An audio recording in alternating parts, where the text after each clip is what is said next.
My name is Raymond Louis Ivy. I'm a 56-year-old single father raising an 8 and a 9-year-old daughter here in Charleston, Missouri alone. We recently went to Chicago, Illinois this past week to bring my 86, soon to be next month, 87-year-old dad down here because he needs someone to help him with the things that he needs to do. He can no longer stay by himself. He was in the military, the Army, in the 1940s during World War II. My uncle, his brother, fought in the Korean War. My cousin, first cousin, who was drafted in the late 1960s, was killed in the Vietnam War in 1970. Telling you all this for a reason, because my family has a military history, but yet here in Charleston, Missouri,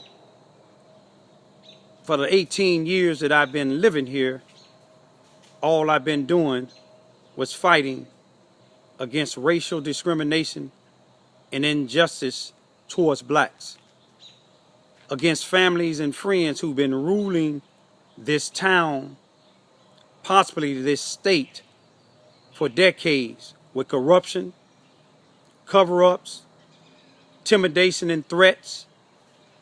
And for the last 2 years and 8 months, I've been fighting against the Charleston R1 School District and the Charleston Police Department, the Missouri Department of Children and Family Services, the Missouri Director of the Child Advocacy in Jefferson City, and the black leaders that's on their payrolls, either afraid of them or just don't care for what a white bus driver was allowed to do to my then 5-year-old daughter on February the 1st, 2012. If you look up my videos, Single Father Seeking Justice, Single Father, Something Happened to My Daughter, Can You Help Me? Or look up Ivy, RAYLOUIS videos, or No Justice, No Rest, No Safety, No Peace in Charleston, Missouri, you will see my history of battling against this system alone. There have been threats and ways of intimidation. On January the 17th, 2013, they came in my house to try to take my children, to claim that someone called anonymously said that I was doing something to my children. That failed. The very next day, the same agency, but a different department, came to my house January the 18th, 2013, and told me they came to investigate what the bus driver and the school were done to my children in the Charleston R1 Elementary School District of Hearns Elementary.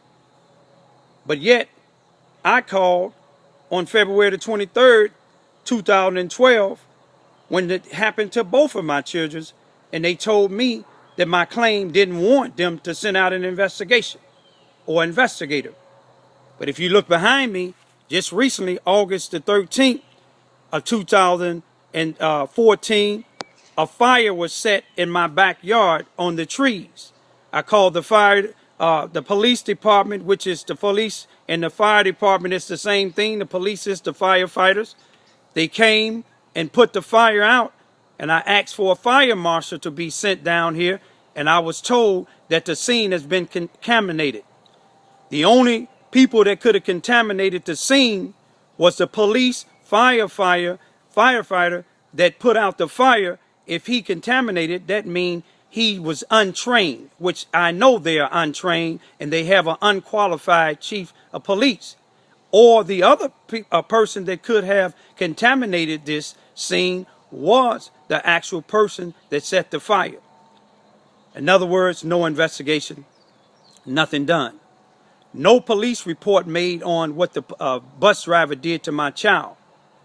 I'm asking for anybody to contact me at 573-931-9626 or by email ivyRayLouis@gmail.com. We need help. We contacted the NAACP, Benjamin Jealous, Jesse Jackson, Al Sharpton, and all these other people, but nothing was done. No help from none of them. We ask anybody that is able and willing to support us to call or email and look up the fight that we're fighting. Don't wait until me or my daughter is kidnapped or murdered. We're 158 miles north of St. Louis and Ferguson, Missouri, off of I-55. Look what's happening down there. It's happening here. Focus on Charleston, Missouri. This is one of the most racist, prejudiced places that I've ever been in my life, with a lack of leaders. The only thing these leaders down here honor is each other, because they're getting paid to keep people like me silent. I thank you. God bless you. And peace be still.